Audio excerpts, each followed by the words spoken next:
Hello, in this video I'm going to be going through some practice problems from Practice Problems Set 3-1.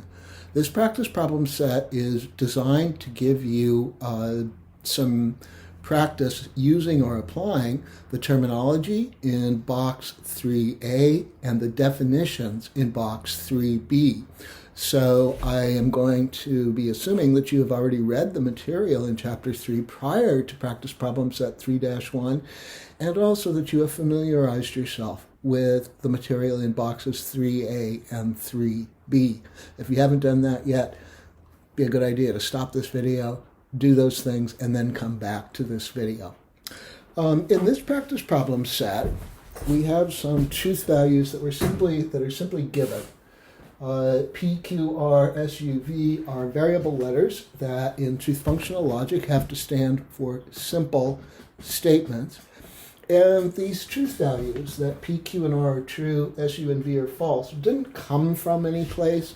I just simply made them up so that you would have something to work with when practicing applying the definitions of truth conditions from box 3B.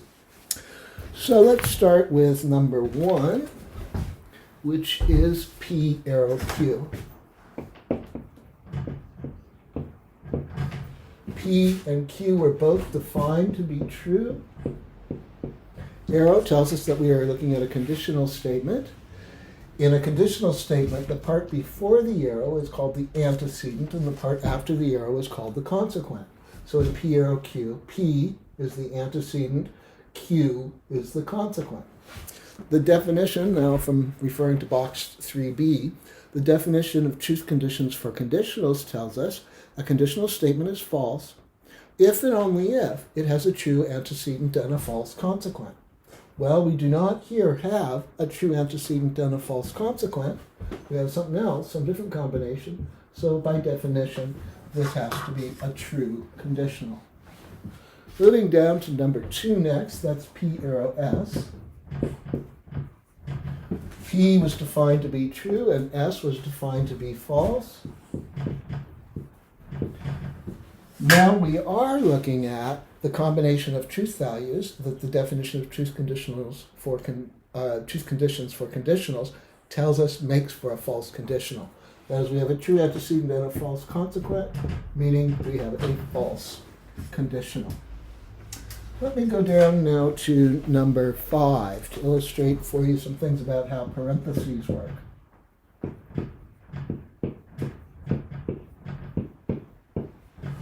Here's how I would read this. Open parenthesis, or for short, open paren, P arrow Q, close paren, arrow V. The main symbol is the one that is outside of parentheses. So the second arrow is the main symbol.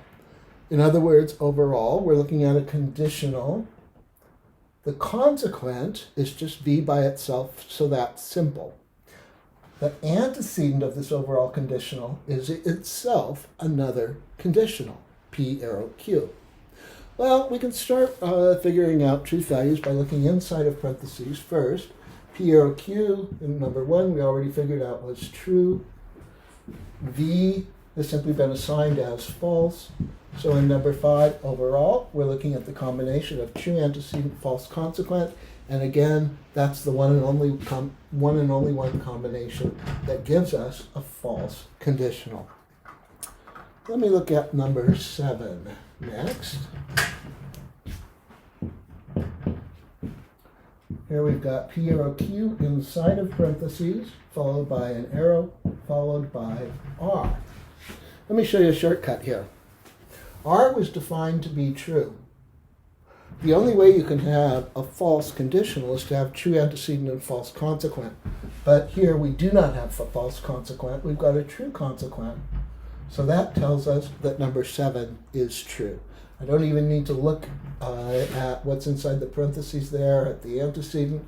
Just the fact that the consequent is true tells me that this whole conditional is true. I'm going to go down now to number 12, which has even more parentheses.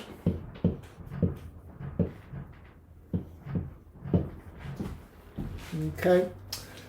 The arrow that's outside of parentheses is our main symbol, and that's the last of these arrows. So overall here, we're looking at a conditional with a simple consequent, v by itself, which has been defined to be false, and a really complex antecedent. Well, let's start our work inside the innermost parentheses. That is, let's figure out the truth value of P arrow S. We already did that in number 2. We determined that P arrow S was false. U has also been defined as false. So the antecedent of the overall conditional in 12 has a false antecedent, a false consequent, making that a true conditional. So overall, we're looking at the combination of true antecedent, false consequent, which gives us a false conditional. All right, let me clean up the board. I want to jump down now to number 17.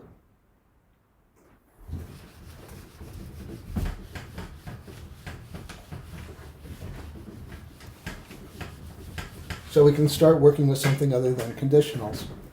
17, we've got P ampersand R inside of parentheses, followed by an arrow and Q. P ampersand R, let's start there. Ampersand is the symbol that we use to represent conjunctions, and the definition of truth conditions for conjunctions tells us a conjunction is true if and only if both conjuncts are true. The conjuncts are the statements on either side of the ampersand. Well, P and R are both true, so we are looking at a true conjunction here.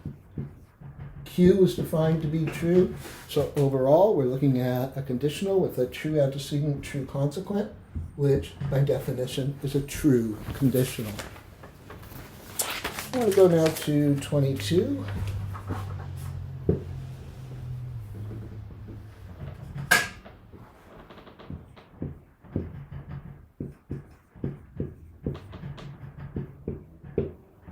In 22, we've got P wedge S inside of parentheses, followed by an arrow, followed by U. This symbol, the wedge, is the symbol that we use to represent disjunction. And the basic definition of truth conditions for disjunction tells us the following. Disjunction is false if and only if both disjuncts are false. The disjuncts are the statements on either side of the wedge. Well, P is one disjunct and it's true. S is one disjunct and it's false. The only way a disjunction is false would be if both of these were false. So this is true. In other words, overall, we're looking at a conditional with a true antecedent and a false consequent, which by definition is a false conditional. Let's try 23.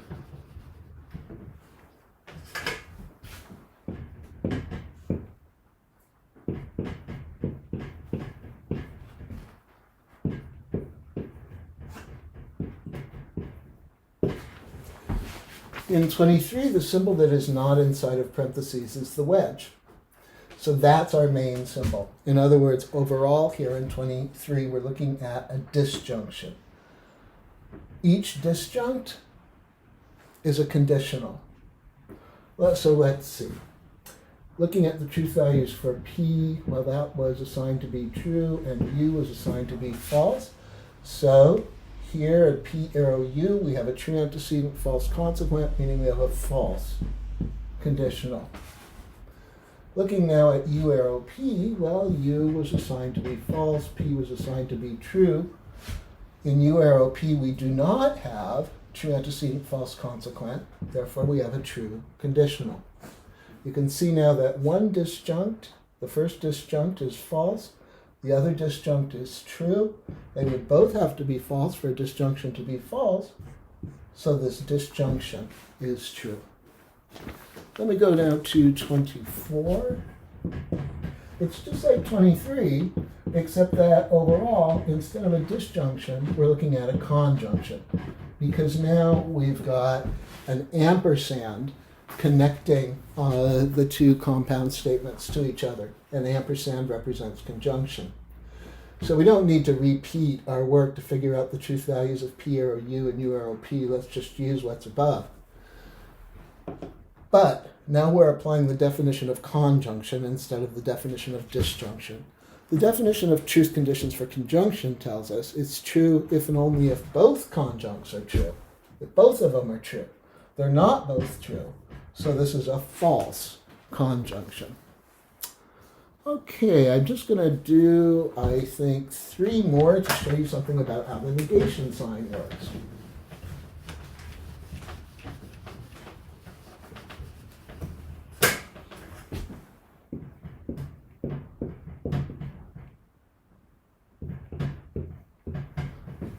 (26) is negation sign P, arrow, negation sign S. Arrow tells us we're looking at a conditional. The antecedent of the conditional is not just P by itself, it's the negation of P. Whatever truth value a statement has, its negation has the opposite. P was assigned to be true, so the negation of P is false. S was assigned to be false, so the negation of S must be true. So we're looking now at a conditional with a false antecedent and a true consequent, which by definition is true. Let me look now at 27.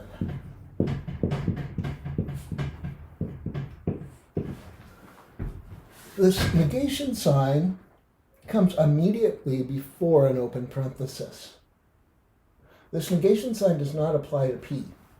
No, the negation sign applies to what's inside of the parentheses considered as one thing, one unit. So what we need to do for 27 is figure out the truth value of P arrow S and then apply the negation sign, okay? I'm ignoring this negation sign for now. P was true, S was false. So inside of parentheses, we have conditional with true antecedent, false consequent, meaning we have a false conditional. Now apply the negation sign, and obviously the opposite of false is true. Let's do number 28.